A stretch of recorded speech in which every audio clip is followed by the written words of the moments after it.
Good morning बेटा। जैसा कि कल हमने टेरिडोफाइटा किया था, आज उससे आगे हम स्टार्ट कर रहे हैं जिम्नोस्पर्म। तो देखो बेटा, जिम्नोस्पर्म नाम ही जिम्नोधन स्पर्म। जिम्नो का मतलब होता है अनावृत और स्पर्म मतलब बीज।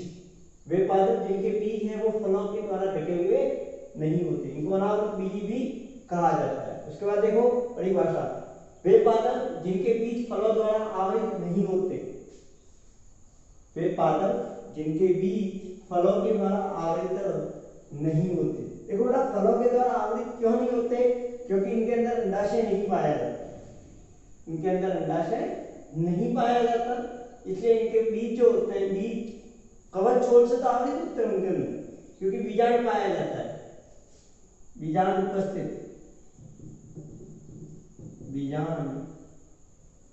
उपस्थित होता है, इसलिए इनके अंदर बीज तो बिल्कुल व्यवस्थित होता है, पूरा बीज होता है। उनके बीज सबसे अंदर बीज होता है, बीज के ऊपर उसके आवरण होता है, तो वो सारी चीजें होती है। लेकिन इनके जो बीज होते हैं वो फलों के द्वारा आवृत नहीं होते। तो ये मत सोचना कि अनावृत बीज के ऊपर आवरण नहीं होता, नहीं।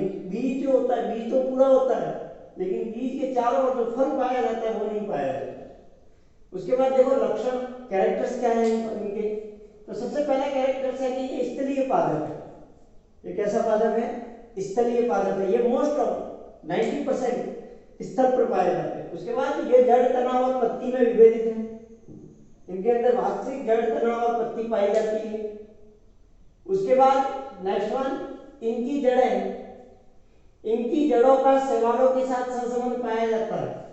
इनकी जो जड़ें होती है वो शैवाल के साथ क्या कवक के साथ सहसंबंध बनाती है, मतलब जुड़ी हुई रहती है। ऐसी कवक को कवक मूल कहते हैं। ऐसी जो मूल होती है उसको कवक मूल कहते हैं। तो ये सजीविता का लक्षण प्रदर्शित करते हैं। कुछ मूलें जो होती है वो शैवालों के साथ सहसंबंध दर्शाती है। तो प्रवाल जड़ें, इसका एग्जांपल आपके साइकस है। एग्जांपल लिखना चाहो तो लिख दो, उदाहरण साइकस, और इसका एग्जांपल है पाइनस। ठीक। उसके बाद मैंने कहा इसका तना शाखित, पाइनस के अंदर मतलब इसका जो तना है वो नीचे से बिल्कुल शाखाओं में विभक्त होगा। वह संयुक्त,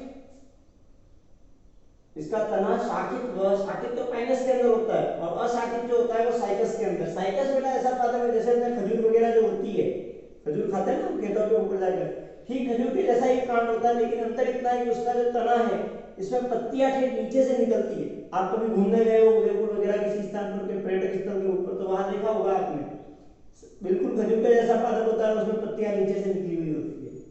उसके बाद इनमें पत्तियां सरल व संयुक्त प्रकार की होती है। इनमें जो पत्तियां जो होती है वो सरल भी होती है और संयुक्त भी होती है, मतलब जुड़ी हुई भी होती है। तो संयुक्त तो होती है साइकस के अंदर और सरल प्रकार की होती है पाइनस के अंदर। लेकिन बड़ा ध्यान रखना, पाइनस के अंदर दो प्रकार की पर्ण पाई जाती है। एक तो बिल्कुल निडल के समान, पाइनस के अंदर दो प्रकार की पत्तियां होती है। एक तो निडल के समान, आपका जो जैसे निडल होती है ना सुई वगैरह, उस प्रकार की पत्तियां भी पाई जाती है, जिसको हम टीएस काटते हैं बड़ी क्लास के अंदर, और एक सामान्य पर्ण भी पाई जाती है। तो इसके अंदर दो प्रकार की पत्तियां होती है। तो आप चाहो तो लिख सकते हो, पाइनस में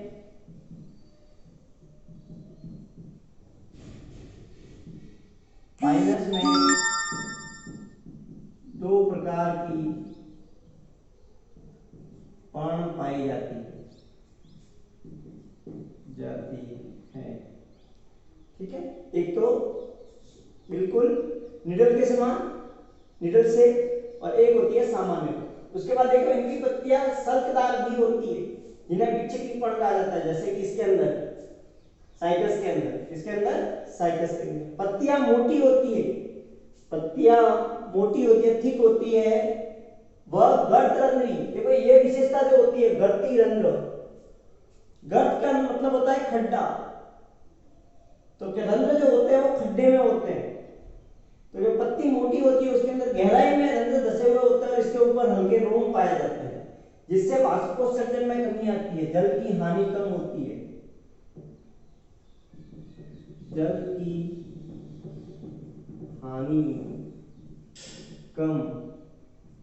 ठीक है, जल की हानि में हानि कम होती है, ठीक है ना।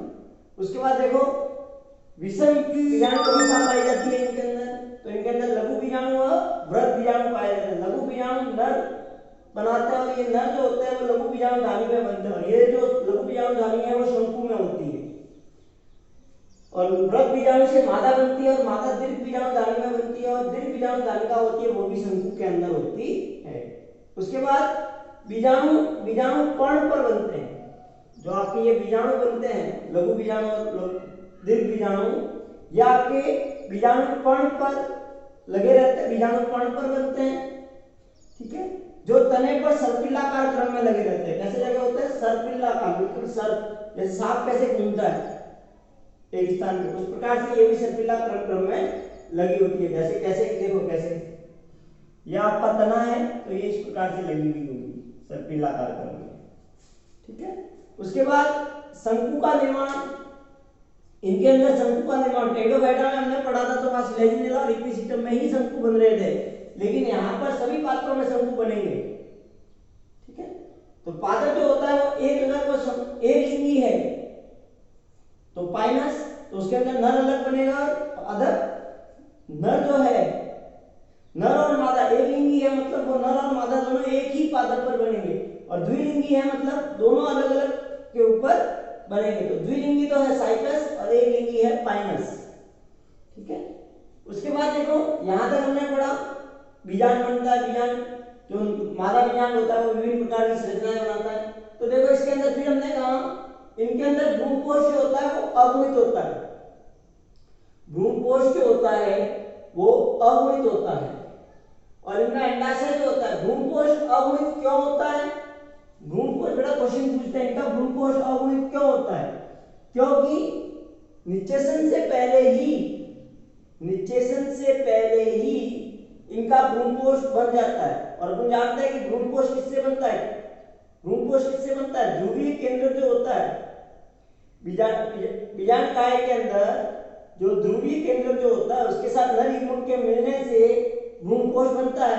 लेकिन इनके अंदर भ्रूणपोष का निर्माण निषेचन से पहले ही हो जाता है, इसलिए इनका भ्रूणपोष अगुणित होता है, हैप्लॉइड होता है। उसके बाद इनमें अंडाशय अनुपस्थित होता है। मैंने पहले कहा इनके अंदर जो पादप होते हैं वो वे पादप इनके बीच फलों द्वारा आवृत नहीं होते, और हम जानते हैं कि फल का निर्माण अंडाशय से होता है। ये जो फल बनता है इसका निर्माण अंडाशय से होता है, तो अंडाशय ही नहीं होगा तो फल का निर्माण कहां से होगा? ठीक, तो इनमें और बीजांड उपस्थित होता है, तो मैंने पहले कह दिया बीज उपस्थित है, इसका मतलब इसके अंदर बीजांड उपस्थित है। ठीक, तो ये बड़ा एक जिम्नोस्पर्म के बारे में कुछ लक्षण थे आपके अंदर, ठीक है। देखो इनमें कुछ रह रहे हैं, छोटे छोटे लक्षण कुछ रह रहे हैं, जैसे कि देखो क्या रह रहे हैं, तो इनके अंदर भी संवहन तंत्र पाया जाता है, और वो अपूर्ण होता है। कैसा होता है?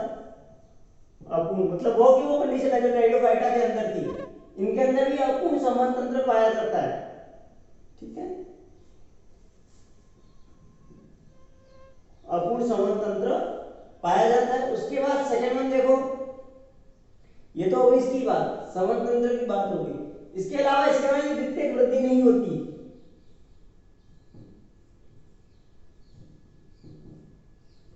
द्वितीयक वृद्धि नहीं होती, लेकिन इसका अपवाद है। जो निटेसी कुल है,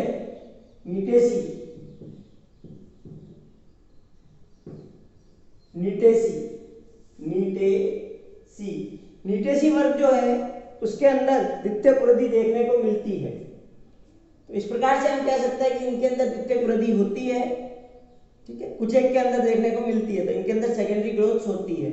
तो ये बेटा आपका था जिम्नोस्पर्म, ठीक। तो ये आपका जिम्नोस्पर्म था, इनमें अपूर्ण संवहन तंत्र पाया जाता है। सारी चीजें मैंने आपको बता दी कि इनके अंदर किस प्रकार की क्या संरचनाएं होती है, ठीक।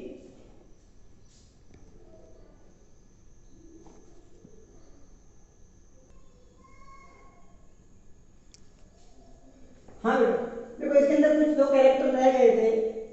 पहला तो अपूर्ण अंदर वाहिका पाई जाती है तो इसके अंदर पूर्ण होता है। उसके बाद जितने वृद्धि होती है इनके अंदर सेकेंडरी ग्रोथ सामान्यतः सभी के अंदर होती है, ठीक है। लेकिन अगर वाहिका अगर आपकी अपूर्ण समांतर है, वाहिका अनुपस्थित है, तो जितने वृद्धि की जो कास्ट बनेगी वो सॉफ्ट कास्ट बनेगी, कठोर नहीं होगी। उनमें बहुगुणता पाई जाती है, मतलब एक बीज के अंदर एक से अधिक गुणों का पाया जाना बहुगुणता कहलाती है। और ये जिम्नोस्पर्म का विशेष लक्षण है, किसी और में नहीं देखने को मिलता, लेकिन कुछ एंजियोस्पर्म के अंदर देखने को मिलता है, ठीक है। तो ये इसके कुछ कैरेक्टर्स थे, ठीक। तो ये बेटा आपका आज का लेसन था।